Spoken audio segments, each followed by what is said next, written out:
Click through. So, a little bit about what I've put up here is I'm just going to start talking about rig setup and sail trim. So, if anyone wants to ask me any questions or whatever, or we want to start writing some stuff up, on my next slide I've actually got some settings. So, kind of just detailed, like, you know, spreader lengths, deflections, rates and all that sort of stuff. So we can talk a little bit about that as we go, but I just thought I'd put this down to start with, so rig setup and sail trim.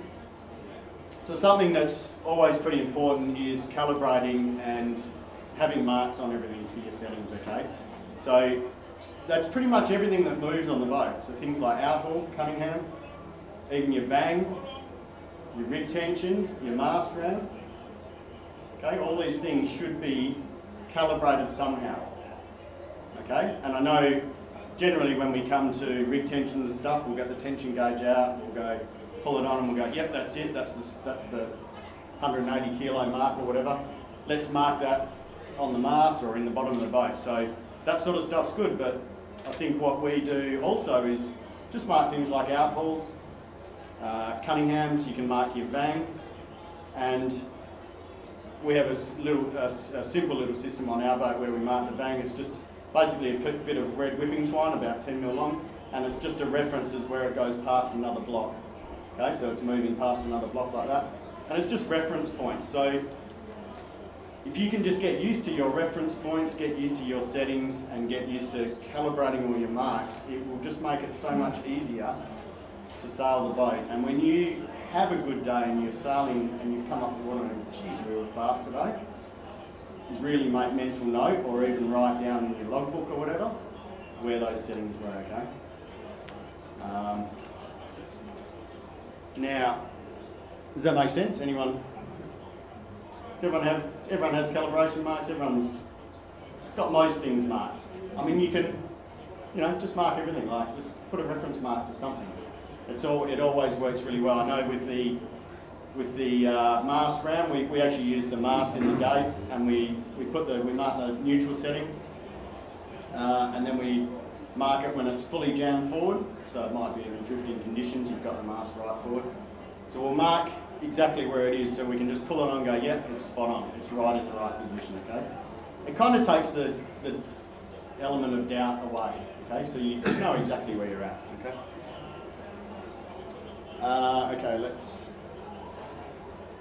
Okay, this is something I like to say, and if in doubt, ease it out. So I'm probably referring to a few things on the Flying 15, because I always think a Flying 15 can be very easily choked, okay? And that might either be choked from too much rig tension, too much main sheet, or too much jib sheet, or just simply pulling the systems on too hard. So I'm always one for, if the boat ever does feel choked up, then start easing some stuff off. And one classic control I like to ease off first is the rig tension, because when you ease the rig tension, it opens the leech of the main, and it opens the leech, especially the top part of the leech of the jib as well, okay? And it just simply lets the boat accelerate and sail fast forward, okay? So any of those settings, it might be a main sheet, it might be jib sheet, rig tension, they're probably the main ones. Vang also, so especially in those conditions where you might have 15 knots of breeze and then it suddenly drops to 8 knots and you've gone from hiking out fully to kind of sitting in the boat and sitting upright. That's when when gears need to be changed, and that's when often things need to be loosened up a bit and eased off, okay? Does that make sense? Okay, I'll just put that one up. So yeah, easing rig tension opens the leeches, okay? So if I ever feel, or you ever feel like you're sailing along and the boat just simply feels choked up, ease your rig tension. That's quick, easy. It just lets everything go slack, and it lets everything, all the leeches and everything open, okay? It opens the slot between the jib and the main, okay? By what percentage will you release the rig tension? It just depends. Like if you're in let's say you're in a 15 knot day and a probably got the rib tension at somewhere around 180 kilos of rib tension on the loose gauge, which is about 400 pounds. So it's about that middle setting. I'd probably just ease off a little bit so that it might drop to 150 kilos. And it's a good one when you go out, and I know I've been out with a couple of people here at south of Perth on their boats, and I've just gone, you grab that rib tension and you say, right, let's have a look up at the sails, and you just let the whole thing go, like really slack, and just really have a look at what it actually does. So it over amplifies what you're trying to do, but at least you can actually just sort of see exactly what it's doing. And then like pull it on and you'll just go, and the leeches and everything pull up again. So it just really shows you what you can do. So next time you go out on the boat, just kind of go sailing along and have a bit of a play with the rib tension and just see what it does. I find I probably see too many people have too much rib tension on, and that's just a common, well, not a common thing, but just something I see is people maybe pull too much rib tension on and then go sailing for the day and never really adjust it, and it's probably just too tight maybe for the day, or so calibration again is something to get it set right, and then if you need to ease it, you can ease it. Yep. So you have this next slide is going to include all the important information about that? I'm going to put... Too basic for this. No, I've got some... I have a real problem with getting my head around it. No, I've got some, just some settings and stuff that I'll talk about, the ranges of settings, and then probably what we use on our boat, but it's all got to be related to... Body weight. Yeah, your crew weight and the sails you're using, etc., etc. So it's all really it really should be taken as guides. And I know there's the P&B guides and the go-to guides and all that. They should all really be taken as guides, don't just be sort of going, oh, that's what I've got to have. Because even the go-to and P&B guides are different. Yeah. So, and in fact, probably Dean and I are using P&B sails, we're probably more the go-to settings than the P&B settings, funny enough. Okay, because it's probably just the more powered up settings for our crew weight. Okay, when Dean gets to Hong Kong, he'll be about 100 kilos. You wish. No, that's his goal. That's his goal, is to be 100. I don't think he's been double digits for a long time. Put him on rice crackers. But no, our theory is if he can get down to 100 and I'm probably between 75 and 80, my weight doesn't tend to hover too much, but I'll make sure it's sort of closer to 75, then I think that's just a good fighting weight for us in so you're going to lose Hong Kong.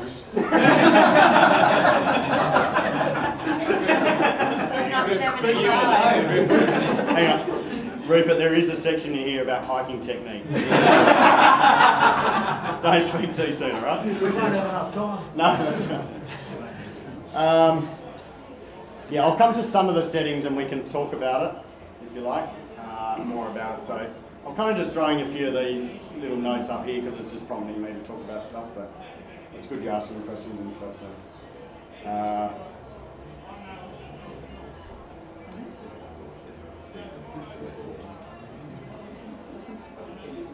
What do we have? Genoa sheet tension. So I was just going to quickly mention Genoa sheet tension is pretty critical, especially on a flying 15, because we have these overlapping head tools. We call it a Genoa. Okay, it overlaps, it's not a jib. And it's quite a narrow slot, so we do sheeting quite narrow. So one, your jib car position is quite important, and two, your jib sheet tension is very important.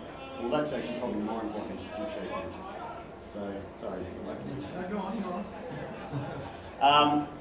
So, yeah, I've just put in there jib sheet tension. It's just something that is very important, okay? So don't just sort of pull it on and think that it's right. Like have some sort of measurement for it, some sort of calibration for it, so that it's either sitting on the deck, you might actually put some marks across the deck, across the splashboard somewhere.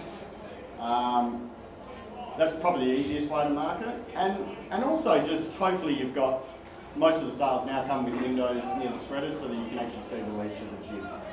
And making sure that you're not closing that leach of the jib in on the main. So it's, as I say, it's quite a narrow sheeting angle. It can be closed off pretty easily without sort of being aware of it. So it's just something to be very very aware of. So I'm just going to go. Okay, these are the last two things on this one because I'm talking about all that stuff now. So what do I put? Flat versus full? I don't know. Flat sails versus full sails. I mean, full sails, lumpy stuff, heavier crew weights, flat sails, lake sailing, lighter crews. That all makes pretty much sense. Don't know if anyone have any questions about that. Crews that don't hike as hard, flat sails. Crews that don't hike as hard, you can use the flatter sails. I mean, we use the fuller sails that P&B do, but I certainly know that we could adjust our rig to really flatten the gear off more. And in fact, when Adele sailed with Dean, and Adele's 30 kilos lighter than I am, I actually got them to change some rig settings. So I might bring that up in the next slide, but basically because they were 30 kilos lighter than what we were used to, I said, you need to do this, this, this, and this, and we'll go through that in a sec. So. But this is four, I'm pretty sure that's where I put. Okay, the slot. So we talked about the slot, and then same sort of thing as the Janot sheet tension, main sheet tension. So just thinking about and watching your main sheet tension. Obviously, we want to get the boom as close to the centre line as we can, but we don't want to close that leech off. Okay, we still want to have a little bit of twist in the main to be able to let the boat breathe and let it sail forward. Okay. As I mentioned before, if the flying 15 kind of is bound up a bit or a bit choked up, it just really don't go through the water. So just got to make sure that the boat can breathe as much as it can, and you'll get the acceleration through the water.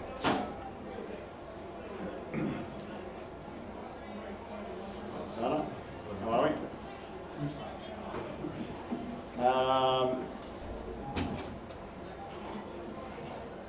Okay, and I've just made a note on here. So spinnaker trim and downwind sailing.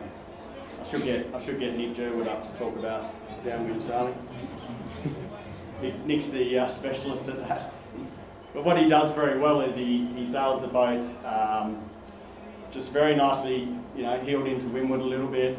Always trimming the spinnaker. The crew is always watching that spinnaker, trimming the spinnaker. It's so crucial, especially on a flying 15. It's not a big spinnaker for a flying 15, so it's just very crucial to be trimming and that spinnaker and thinking about how you can be sailing fastest downwind all the time. Okay, and because our boats are planing, and it might be marginal planing conditions, that means work really hard. So don't sort of feel like you can get around the top mark and put the chute up and just cruise downwind, because Nick Jerwood, if he's behind you, will sail straight past you.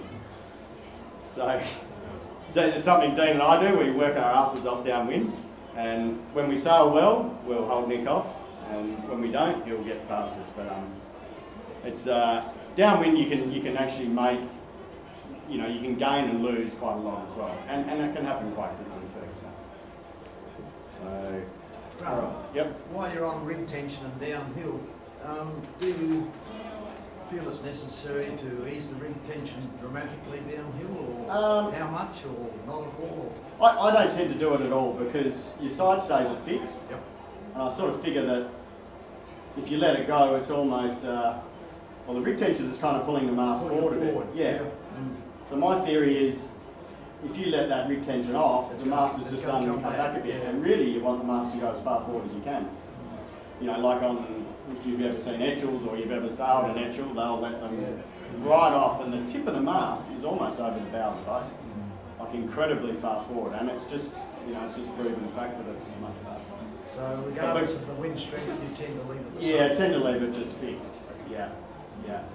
We do the same, but I think we also try to ram back so that it opens the main up a bit around the side stoke. Yeah. Because the gooseneck comes back about, probably about 50 mil when you come to the back of the gate. Yeah. And that's a good point, Rupert. Yes, you can ram it back, and you can, you can let rig tension go or pull it on or whatever you want to do, but before the bottom mark, you've then got to remember to put it all back again too. So I am one for changing gears, I think, all the time. Like, you've always got to be changing gears and thinking, how can I make the boat go faster all the time? But you know, sometimes you've also got to, it's like the outhaul off downwind, you know, some people say, oh, a baggier sail's faster, or a flatter sail exposing more sort of sail area is faster. So, you know, I don't know what the theory is really behind that. Everyone might have their own theory, but I tend to just leave the outhaul where it is. I don't tend to worry about it. Do you do anything with the ram? No. No. Only if we were on a, let's say we were a very shy spinnaker and it was quite windy and it was pretty tight, then I'd probably ram forward if I could. And I'd really just like let go of the main and bang off and just rip the ram forward and then pull everything and then just pull the bang and main sheet back on. And that will make the boat 10 times easier to stay on the shy reef. But, you know, it's got to be worth, like, how long is the leg and all that sort of stuff, and is there a bunch of boats right in front of you that you're trying to get past? So you've got to weigh everything up as you think about those sorts of things. Could you just go through that again, what you just said about shy? So basically, I'm pulling the ram forward, so bending the mast forward at deck level. So basically just inducing bend into the mast, which is just going to flatten the main right off. So you're basically just trying to board the main off. This is when you're quite a windy day and you know you're struggling to hold it down. It's really shy. Yeah. The other important thing with that is to get your crew weight back as far as you can. So really keep the transom in the water. Generally, it's windy enough; it's not going to drag in the water, but you want to keep the rudder in the water. That's what you're trying to do. It also pops the centre of effort from the main forward a bit. Yeah. So it balances the boat up. True, it does actually. Yeah. So it pulls the centre of effort forward in the main and jib and spinnaker or main and spinnaker.